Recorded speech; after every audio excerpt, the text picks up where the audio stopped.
तो बिहार में एक बार फिर एनडीए को कामयाबी मिली और इसके साथ ही नीतीश कुमार के फिर से मुख्यमंत्री बनने का रास्ता भी साफ हो गया। कांटे की टक्कर में एनडीए को बिहार विधानसभा की 243 सीटों में से 125 सीटों पर जीत हासिल हुई है।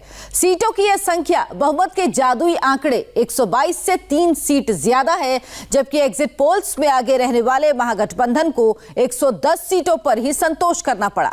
जीत के साथ ही एनडीए में जश्न शुरू हो गया। पटना के अलावा बिहार के अलग अलग शहरों में जमकर आतिशबाजी होने लगी। बिहार में 4 दिन पहले ही दिवाली आ गई। रुझानों में तो एनडीए को बहुमत बहुत पहले ही मिल गया था, लेकिन नतीजे आने में काफी समय लगा। कोरोना गाइडलाइंस की वजह से सुबह करीब 4 बजे तक वोटों की गिनती होती रही। आखिरी नतीजा सुबह करीब 4:15 बजे आया, जिसके बाद बिहार विधानसभा की तस्वीर एकदम साफ हो गई।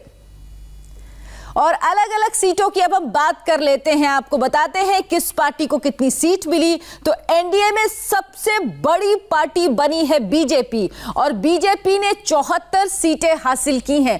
74 सीट पर बीजेपी को जीत हासिल हुई, जबकि जेडीयू सिर्फ 43 सीटों पर ही जीत हासिल कर पाई है। और दूसरे सहयोगी जीतन राम मांझी की पार्टी हमको 4 और वीआईपी पार्टी को भी 4 सीटें मिली हैं। तो ये देखिए एनडीए के जीत का आंकड़ा जो कुल है 125, जिसमें बीजेपी सबसे बड़ी पार्टी है।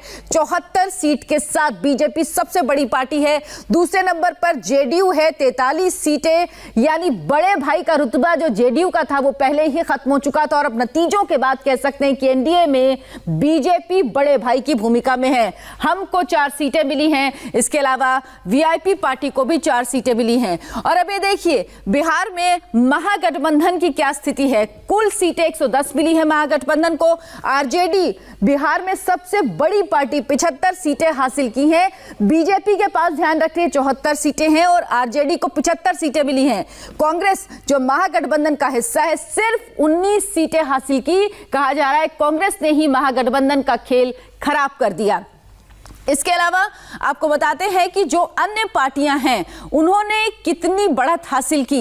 एआईएमआईएम यानी असदुद्दीन ओवैसी की पार्टी ने सीमांचल के इलाके में बढ़त हासिल की और 5 सीट मिली हैं उसे। बीएसपी ने भी 1 सीट हासिल की। एलजेपी 1 सीट के साथ सिर्फ अपनी बढ़त बना पाई। इसके अलावा निर्दलीय को 1 सीट मिली है। कुल 8 सीटें अन्य के खाते में गई हैं। तो यह है पूरा आंकड़ा किस तरह से बिहार में किस दल ने कितनी सीट हासिल की। तो आपको लगातार हम समझा रहे हैं कि किस तरह से बीजेपी ने बढ़त हासिल की, लेकिन सबसे बड़ी पार्टी आरजेडी बनी। 125 एनडीए प्लस और आरजेडी प्लस 110। इंडिया टीवी संवाददाता राजेश कुमार हमारे साथ बीजेपी दफ्तर से जुड़े हैं। भास्कर मिश्रा तेजस्वी यादव के घर के बाहर से हमारे साथ हैं। हम इन दोनों के पास चलेंगे, इनसे बात करेंगे, लेकिन फिलहाल एक छोटा सा ब्रेक, फौरन वापस लौटेंगे।